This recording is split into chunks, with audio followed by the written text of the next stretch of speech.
Mga kabatang, mag-harvest tayo ng saging dito sa likod ng bahay. Hindi namin namalayan ito. Dami na palang hinog. Oh, yung iba'y nalalaglag na. Wow! Wow ka dyan. Ayan ay, nakikita mo yan, oh, puro hinog na. Nalalaglag na nga. Wow ka ng wow eh. Bawasan natin guys yung piling para gagaang na siya pag pinutol ko. Mabigat kasi yan. Bigat on. Haba pa naman yan.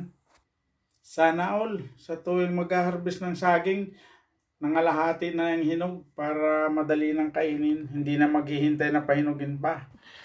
Sana all.